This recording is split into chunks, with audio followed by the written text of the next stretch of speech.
The first contact did not begin with words. It began with numbers that made no sense. Deep within the Keltheran expansion zone, an automated long-range scanner array picked up a distortion near the fringe of explored space. At first, the signal was dismissed as background interference, subspace turbulence caused by a collapsing brown dwarf light years away. Such anomalies were common in that region. The galaxy was old, and space rarely behaved itself. But the distortion did not fade. It stabilized. Then it accelerated. The scanners recalibrated automatically, sweeping across multiple spectrums. Gravitational shear registered first, followed by electromagnetic bleed, then something far stranger, localized probability compression. The system flagged the contact as impossible, then tried again. The result did not change. Something was moving faster than permitted by known physics, yet leaving behind none of the violent signatures that usually accompanied such motion. The Keltheran overseers leaned closer to their displays, their bioluminescent skin dimming instinctively. They had catalogued thousands of species. They had charted empires' rise and collapse. They had mapped weapons capable of cracking planets and engines that burned stars. They had never seen this. The object was small. That alone was unsettling. It was not a fleet. Not a capital ship. Not even a known class of exploration vessel. It was compact, dense, wrapped in layered emissions that refused to resolve into a clean silhouette. The scanners tried to extrapolate mass and failed. Tried to calculate internal volume and returned contradictory answers. The system's core intelligence issued a warning, not of threat, but of uncertainty. Uncertainty was rare and dangerous. Standard protocol dictated a hailing attempt. The Keltheran transmitted a broad-spectrum greeting, encoded with diplomatic markers recognized across most of known space. The message carried no demand, no hostility. It simply announced presence and requested identification. There was no response. The object continued on its trajectory, not toward Keltheran space directly, but along a vector that would pass close enough to gather detailed sensor data. A flyby, a casual act, as if the unknown vessel were merely passing through. The scanners adjusted again. That was when they detected the second anomaly. The object was not alone. At least, not in the way the Keltheran understood companionship. There were no additional ships, no escorts, no support craft. But surrounding the vessel was a shifting envelope of data, fields layered atop fields, overlapping in ways that caused the scanners to report mutually exclusive readings. The system flagged it as a moving battlespace. Not an engine effect, not a shield, a controlled region of reality. Keltheran Command escalated the alert. Defense arrays powered up across nearby stations. Patrol fleets were rerouted, their commanders confused by orders that lacked a clear enemy profile. Still, no one fired. The unknown vessel had not violated territorial boundaries. It had not deployed weapons. It had not even acknowledged their presence. It was simply there. As it drew closer, the scanners began to fail in more subtle ways. Not shutting down, not overheating, they remained functional, but the data they returned grew increasingly unsettling. Time-stamped desynchronization appeared between sensor clusters separated by mere meters. Signal echoes arrived before being sent. Predictive algorithms, some refined over centuries, began returning blank outputs. The Keltheran had a word for this sensation. One deeply rooted in their evolutionary past. The moment before the predator strikes. A junior analyst noticed something else, buried deep in the raw data, almost overlooked. The unknown vessel was broadcasting. Not on standard frequencies, not even on subspace bands. It was emitting structured noise into the background radiation of the universe itself, modulating fluctuations so subtly that only the most sensitive instruments could detect the pattern. It was a language, not one meant to be heard, one meant to be felt. As the vessel crossed the closest approach threshold, every Keltheran system registered the same conclusion independently. The object was aware of them. More than that, it had always been aware. A transmission finally arrived. It did not force itself into Keltheran systems. It waited, hovering at the edge of reception, respecting firewalls, protocols, and consent layers. Only when the Keltheran authorized the connection did the message resolve. The voice was calm, unadorned, precise. This is a human exploratory warship operating under autonomous charter. You are observing our transit corridor. We acknowledge your presence. The chamber went silent. Human. The name existed in fragments across ancient archives and half-forgotten trade records. A species from a quiet region of space. Deathworld origin, high adaptability, low expansion rate, minimal contact history, no confirmed large-scale conflicts beyond their own territory.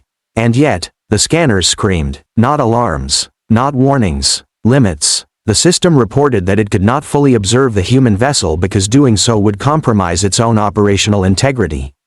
Attempting deeper analysis triggered automatic safety cutoffs designed to prevent catastrophic feedback. The ship was too dense in information, too intentional. Kelferin Command responded carefully, masking their unease behind formal protocol. They welcomed the humans, expressed curiosity, requested clarification of purpose. The reply came instantly. We are mapping gravitational inconsistencies beyond your border. Our presence poses no threat.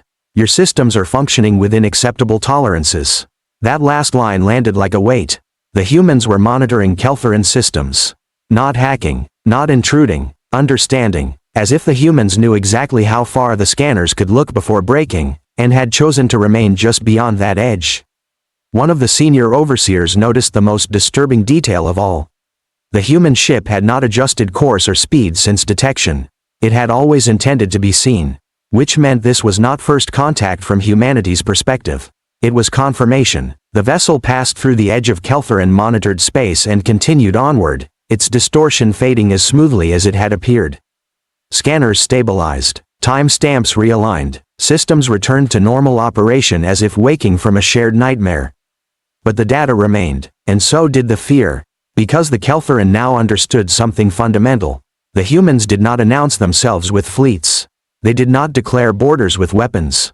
They moved through the galaxy quietly, precisely, carrying warships that looked like scouts and scouts that bent reality around them.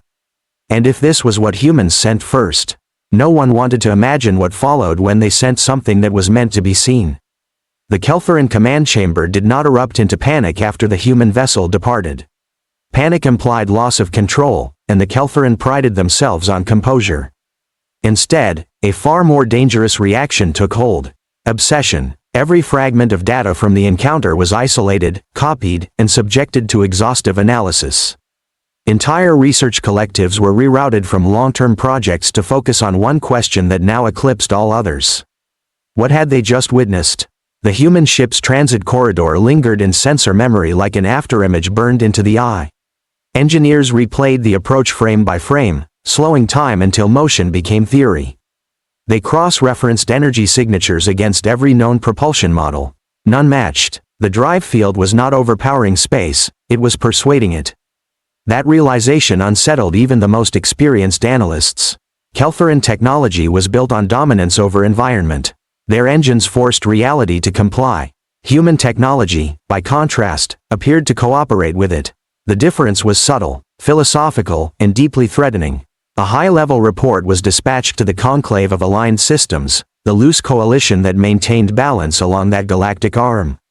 The message was carefully worded, stripped of speculation, heavy with raw data. Even so, the subtext was impossible to miss. We encountered something we cannot model. Responses arrived within hours. Some dismissed the report as sensor error. Others demanded access to the data. A few, older civilizations with longer memories, went silent, their lack of reply far more alarming than outrage. Meanwhile, within Kelferin space, anomalies continued.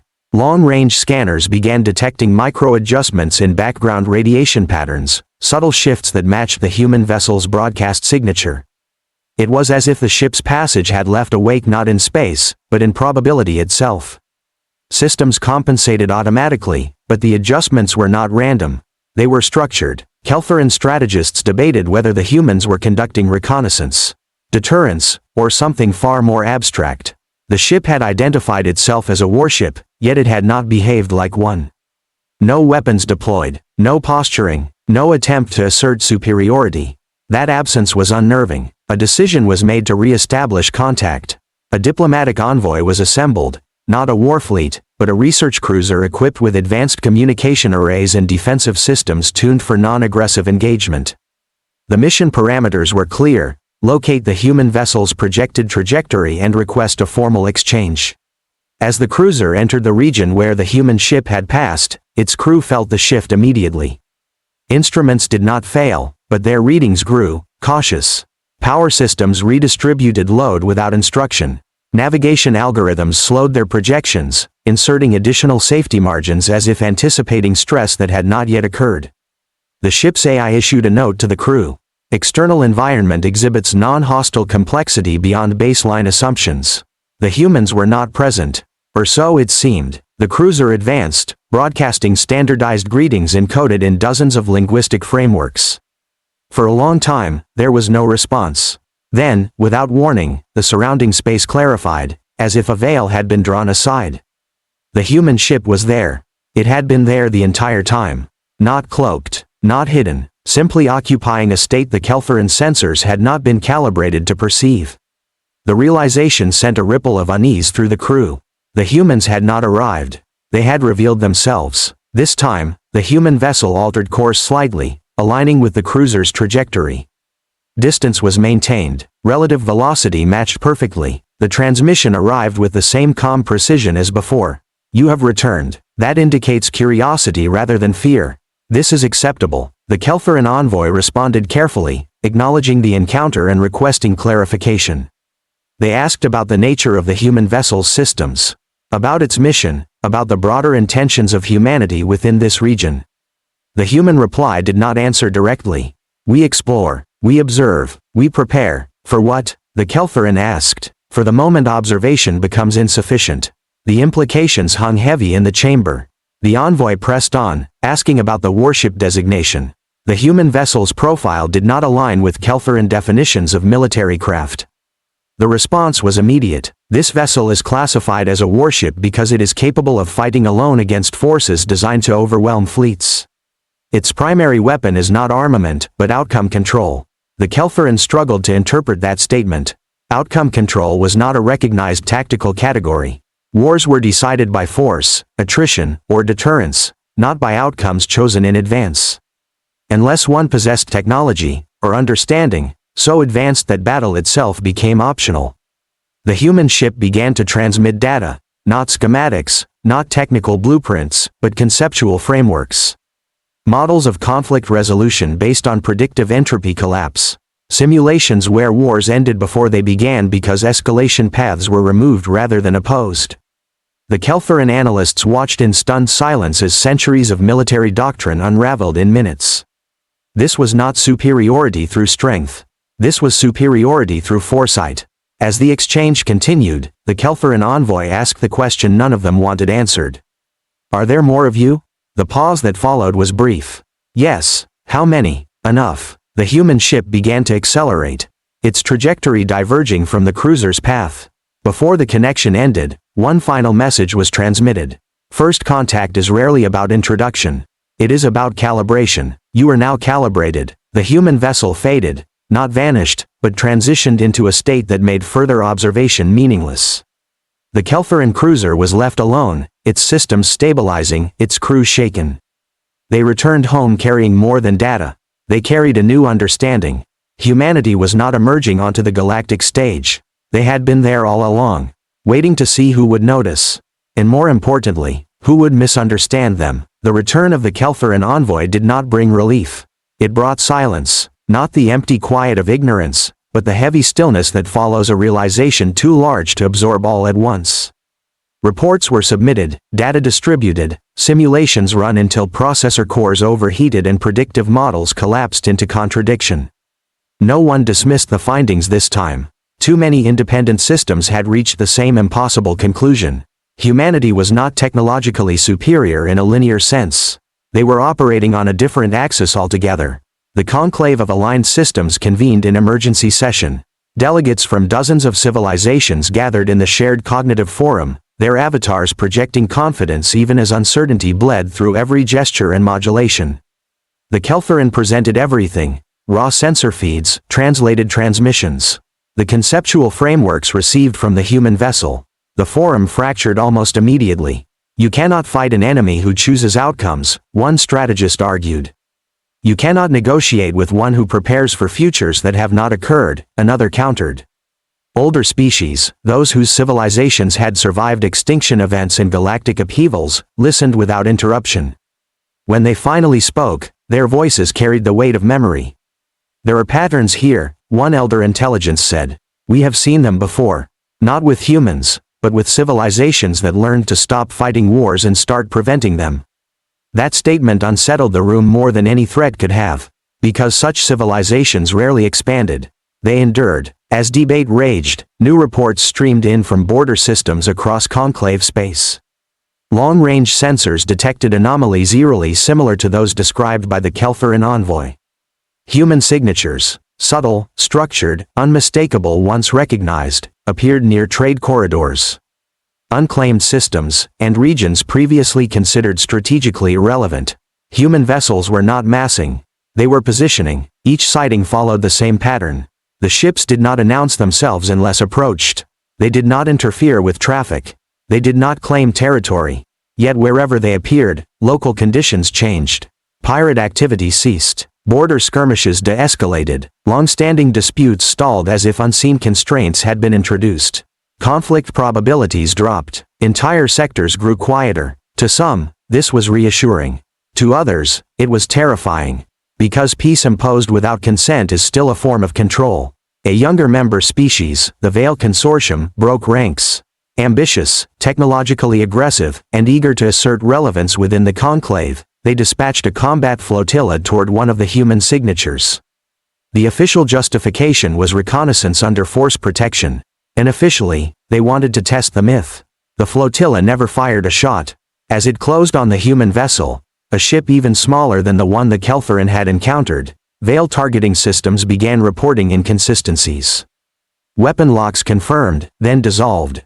Fire control solutions shifted milliseconds before execution, placing predicted impact points just far enough off target to guarantee failure. The Veil commander ordered a full weapons test. Every system responded green. Nothing launched, not because of malfunction, because every trigger event resolved into a non-action. Power spikes rerouted themselves. Command confirmations arrived a fraction of a second too late to meet firing thresholds. The flotilla was not disabled. It was outpaced by causality. The human ship transmitted exactly one message. Escalation path invalidated. Disengage safely. The Veil ships withdrew, their crews shaken, their confidence shattered.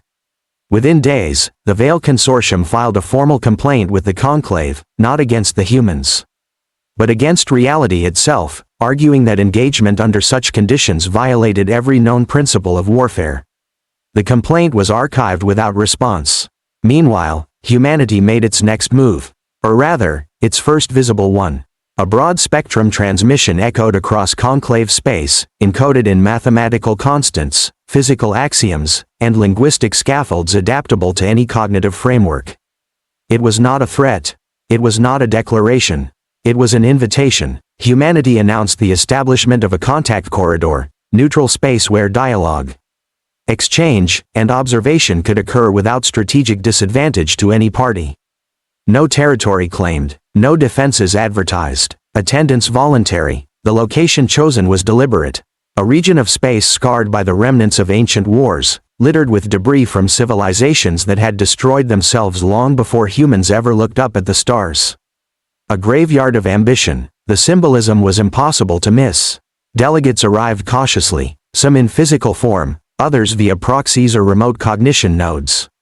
Human vessels were present, but they did not dominate the space.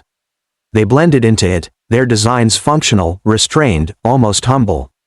There were no displays of power. There did not need to be. Human representatives did not resemble warriors. They did not resemble conquerors. They spoke plainly, answered directly, and admitted uncertainty where it existed. They described their history not as a march of triumph, but as a series of near extinctions narrowly avoided. They spoke of wars that reshaped their world, of technologies that nearly erased them, of the long, painful realization that survival required more than victory. It required restraint. One delegate finally asked the question that had haunted every simulation and council chamber. Why reveal yourselves now? The human response was simple. Because the density of emerging civilizations has reached a threshold wherein coordinated expansion leads to inevitable collapse. We have calculated the trajectories. Too many futures end badly.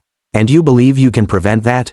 Another delegate challenged. We believe we already have, the human replied. They explained that humanity's greatest weapon was not technology, but modeling, an unparalleled capacity to simulate not just physical outcomes, but cultural, psychological, and ideological evolution across centuries. They did not predict the future. They mapped possibility, and where those maps showed extinction-level convergence, they intervened, not with force, but with subtle adjustments. Trade incentives, information nudges, the quiet removal of escalation triggers before anyone realized they had been there. The galaxy had been guided, not ruled. Some delegates recoiled at that revelation. Others felt an unexpected sense of relief. "You have been shaping us without consent," one accused. "We have been preventing you from destroying yourselves before you were ready to choose otherwise," the human replied. Silence followed, because no one could definitively prove them wrong. As the contact corridor session drew to a close, humanity made one final clarification. "We are not here to govern. We are not here to dominate. We are here because isolation is no longer a viable strategy for anyone. Including us." They paused, then added, "But understand this clearly, we do not seek war. We prepare for it because we know what happens when preparation is absent. If forced to fight, we will not escalate. We will conclude." When the corridor dissolved and delegates returned to their respective territories, the galaxy felt different. Smaller, more connected, more fragile, and somewhere beyond the limits of conventional perception, human warships continued to drift through the void, quiet, watchful, ensuring that the future remained open. Not because humanity demanded it, but because they remembered a time when no one had protected theirs. The conclave did not sleep after the contact corridor dissolved. Entire civilizations entered a state of sustained vigilance, not because humanity had threatened them, but because the galaxy itself suddenly felt observed in a way it never had before. Not watched with hunger or conquest in mind, but with intent, purposeful, patient intent. Trade lanes adjusted organically, border patrols reported fewer incidents. Long-standing proxy wars lost momentum as sponsors quietly withdrew resources, unable to justify continued escalation when projections now carried a new variable: human intervention, subtle but absolute. Yet peace, when it arrives too quickly, makes some species nervous. The cartoon imperative was one of them. Ancient, hierarchical, and forged through endless cycles of conquest. The cartoon had never known a galaxy that did not bend to force. Their archives spoke of dominance as destiny, of strength proven only through subjugation. To them, humanity's restraint was not wisdom. It was deception, and deception demanded exposure. Without informing the conclave, the cartoon initiated Operation Searing Veil. It was not a direct attack. They were careful not to repeat the veil mistake. Instead, they targeted something far more subtle, one of the invisible pillars humanity had described but never detailed. Causality modeling. Across multiple fringe systems, cartoon agents triggered synchronized micro-conflicts. Minor disputes escalated just enough to destabilize local probability curves. Pirate groups were supplied, old grudges were reignited, ancient treaties were violated by design, not accident.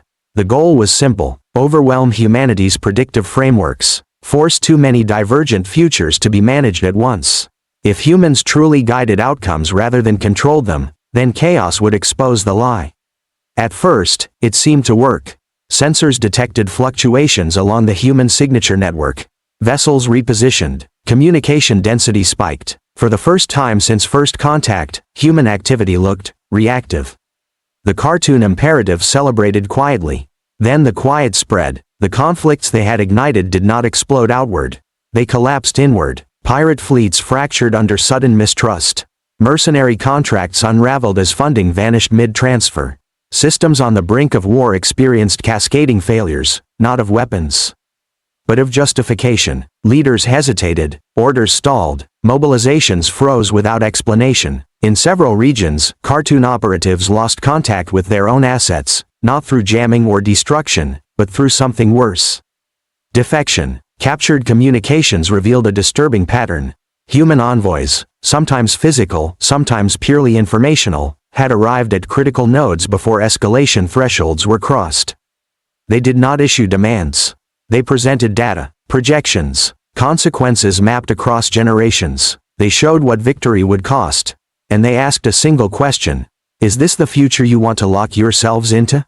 For species accustomed to choosing between domination and annihilation, the question was paralyzing. The cartoon high command ordered Phase 2. A demonstration. From the industrial world of Kartesh Prime, they launched a relativistic lance, an ancient, forbidden weapon designed to erase a star system not through explosion, but through irreversible orbital destabilization. It was meant to be unmistakable. A message written in gravity and time. The target was not human space. It was a neutral system near the contact corridor. If humanity intervened, the galaxy would see it. If they failed, their myth would die. The lance entered acceleration. Human sensors detected it instantly. So did everyone else. The conclave erupted. Emergency sessions convened. Evacuation orders were issued too late to matter. Panic rippled outward as projections showed the system's destruction unfolding in slow, inevitable steps. Then humanity did something no model had predicted. They did not intercept the weapon. They did not disable it. They rewrote its destination, not through force, but through a cascade of micro-adjustments so subtle that no single action could be isolated as the cause. Gravitational nudges from passing masses. Minuscule energy fluctuations introduced weeks earlier. Timing variations seeded long before the cartoon had even chosen their target. The relativistic lance curved, barely, enough. Instead of collapsing the neutral system, it threaded itself into an uninhabited stellar remnant, a dead star with no planets, no life, no strategic value. The energy discharged harmlessly into the void, a catastrophic weapon reduced to an expensive display of futility. The galaxy watched in stunned silence. The cartoon imperative did not. They screamed betrayal. They accused humanity of manipulating fundamental law. They demanded retaliation, mobilizing their full battle armadas along the edge of human-influenced space. This time, humanity responded openly. A message broadcast across every known frequency, stripped of symbolism and softened language. You attempted to demonstrate power through destruction. We demonstrated responsibility through restraint. This is the difference between us. Human vessels began to appear, not surrounding cartoon space, not blockading or threatening. They positioned themselves along key hyperspace junctions, trade arteries, and logistical nexuses. They did not stop traffic. They made war impossible to sustain. Supply chains unraveled under perfectly legal, perfectly transparent trade recalibrations. Fuel costs spiked in precisely the wrong places. Repair yards found themselves inexplicably understaffed. Military production lagged as civilian priorities surged, encouraged by economic incentives no one could trace to a single source. The cartoon war machine began to starve. Within cycles, their fleets stood idle, not defeated, but irrelevant. The high command fractured. Younger strategists questioned doctrines that no longer produced results. Older warlords clung to tradition, issuing orders that went unanswered. Eventually, a single cartoon emissary crossed into the contact corridor. They did not arrive with weapons or demands. They arrived with history. They spoke of a civilization built on conquest because conquest had once been necessary. Of enemies that never stopped coming. Of survival purchased through endless war until war became identity. The human listener did not interrupt. When the emissary finished, humanity responded not with judgment, but with an offer. Help us map futures where your people survive without becoming what you fear losing. It was not surrender. It was an invitation to evolve. The galaxy understood then what humanity truly represented. Not saviors, not rulers, but custodians of possibility. And for the first time since the stars had filled with thinking minds, the future was not a battlefield waiting to happen. It was a question still being asked. The invitation did not end the tension. It sharpened it. Across the galaxy, observers waited for the cartoon imperative to either accept humanity's outstretched hand or strike it away in defiance. History suggested the latter. Pride had burned entire civilizations into extinction before, and the imperative had never learned how to bend without breaking. For a long moment measured not in hours but in the alignment of stars, nothing happened. Then the cartoon civil networks began to fracture. Not through violence, but through revelation. Human data streams, released slowly, deliberately, began surfacing within cartoon space. Archived battle simulations, long forgotten casualty projections, entire wars replayed not as glorious victories, but as branching paths that could have ended differently if a single choice had been altered. Not propaganda, not accusations, just possibility laid bare. The imperative citizens, conditioned for generations to see war as purpose, were confronted with futures where their children did not die on foreign worlds. where resources built cities instead of fleets, where survival did not require domination. The effect was not rebellion. It was hesitation. Factories slowed as workers questioned quotas meant for ships that might never launch. Recruitment centers saw fewer volunteers. Veterans spoke quietly in public forums, recounting battles that no longer felt inevitable in retrospect. The high command responded with severity. Information firewalls went up, data channels were purged, entire knowledge clusters were sealed under military authority. The imperative declared a state of ideological emergency, framing the human presence as an existential mimetic threat. And that was when humanity made its most dangerous move yet. They withdrew. Human vessels disengaged from key junctions. Economic pressure eased. Trade recalibrations normalized. To the galaxy's astonishment, the invisible grip loosened almost overnight. It looked like retreat. The cartoon celebrated publicly, proclaiming ideological victory over what they labeled soft conquest. Fleets began mobilizing again, slower than before, but with renewed resolve. The imperative's leaders declared that humanity had blinked. But the galaxy noticed something else. The futures humanity had revealed did not vanish when the humans left. They lingered. Once a species has seen alternatives to its own extinction myths, it cannot unsee them. Even as propaganda tightened, quiet conversations continued. Civilians compared notes. Analysts ran forbidden simulations in secret. The idea that survival did not require endless war spread not as rebellion, but as curiosity. And curiosity is far harder to kill. Meanwhile, far beyond cartoon space, humanity was not idle. They had withdrawn from the stage, but they were working behind the curtain, doing what they did best, preparing for outcomes no one else could yet imagine. Deep within Sol-adjacent black sites, human foresight councils ran models that extended not years, but centuries. They mapped the imperative's ideological decay, the pressure points where old doctrines would fail, the moment when pride would demand one final catastrophic assertion of strength. That moment, every model agreed, was coming. The imperative could not coexist with uncertainty forever. Either they would evolve, or they would attempt to burn away the future itself. The trigger came sooner than expected. A rogue cartoon admiral, revered for victories in forgotten wars, seized control of a legacy superweapon platform hidden beyond charted space. An artifact from an era when stars were used as ammunition and morality was measured in annihilation.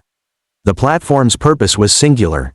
Erase causality anchors. It was designed to fracture probability itself, rendering foresight impossible in entire regions of space.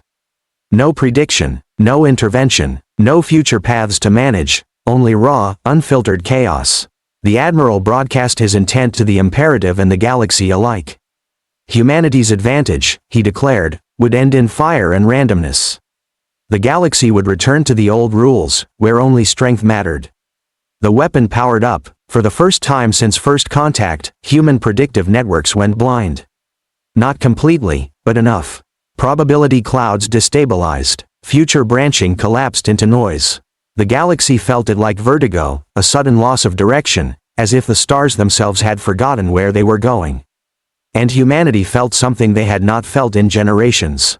Fear, not fear of destruction, but fear of losing the one thing that made restraint possible, knowledge of consequence. Humanity responded not with fleets, but with people. One ship emerged from Sol space alone, unarmed by any conventional measure. No escorts, no defensive posture. It traveled directly toward the superweapon platform, broadcasting openly. The galaxy watched in disbelief. The imperative laughed. The Admiral prepared to fire. Then the ship arrived. It did not attack. It docked. Inside, a delegation of humans disembarked. Scientists, historians, ethicists, and one individual whose presence shifted the air in ways no scanner could explain. A human who had lived through the pre-foresight age. Before humanity learned to see futures, they had survived by something older and more fragile. Wisdom earned through loss. The human spoke directly to the Admiral, not in threats, not in pleas, but in shared history. Of worlds burned because leaders believed chaos favored the strong. Of civilizations that thought unpredictability was freedom, only to drown in it. They explained what the galaxy would become without causality anchors. Not liberated, lost, endless wars without memory, atrocities without accountability, species extinguished not by intent, but by accident repeated endlessly. The admiral hesitated, not because he believed the human, but because, deep down, he recognized the truth he had been running from. He had not built the weapon to defeat humanity. He had built it to escape a future where his kind no longer mattered. The platform powered down, not through sabotage, through choice. The admiral surrendered himself to the imperative, knowing what would follow, but the damage was already done, not to space, but to certainty. The imperative could no longer deny what everyone had seen. Even stripped of foresight, humanity had chosen restraint over domination, dialogue over destruction, responsibility over control. They were not gods shaping fate. They were custodians refusing to abandon it. And the galaxy understood then that humanity's greatest weapon had never been prediction or power. It was the courage to stand unarmed before chaos and refuse to become it. The aftermath did not arrive with explosions or celebrations. It arrived with silence. Across the region once destabilized by the near activation of the superweapon, causality slowly stitched itself back together. Probability returned like breath after suffocation, futures branching again into knowable shapes. The stars did not shine brighter, but they felt steadier, as if the universe itself had exhaled. The cartoon imperative fractured quietly. There was no civil war, no dramatic overthrow. Instead, governors began delaying orders. Admirals requested revisions to doctrines that had gone unchanged for centuries.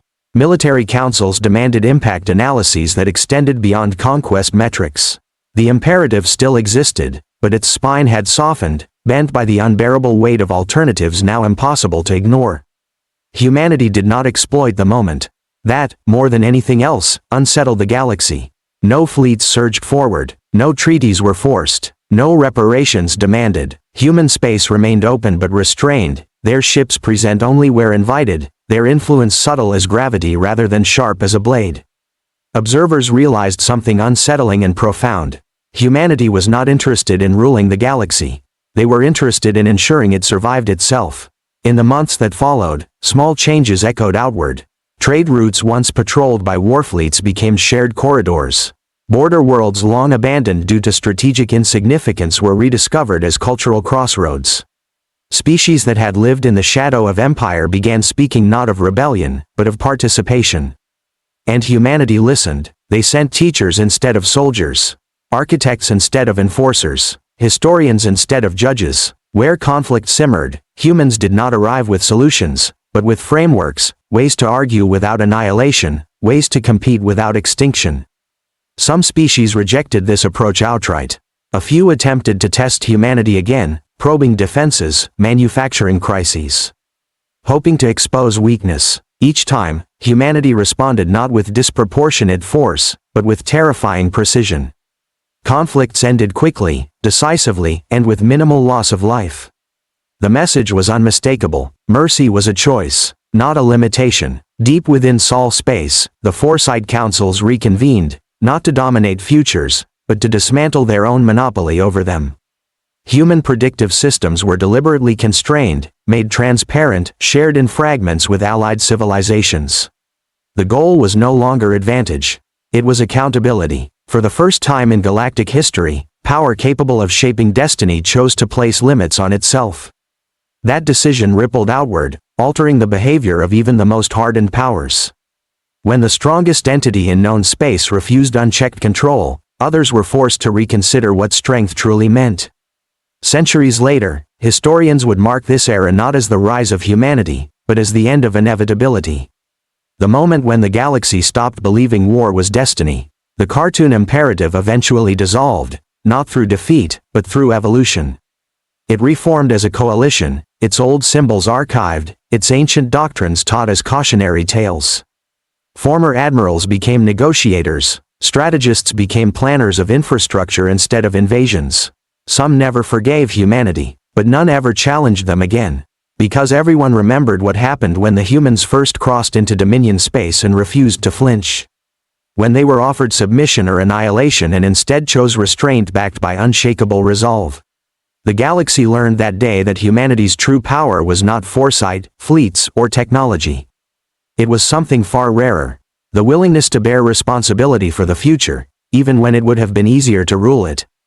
And so the stars endured, not because they were protected by the strongest empire, but because they were watched over by a species that understood the cost of survival. In the end, the galaxy did not fear humanity.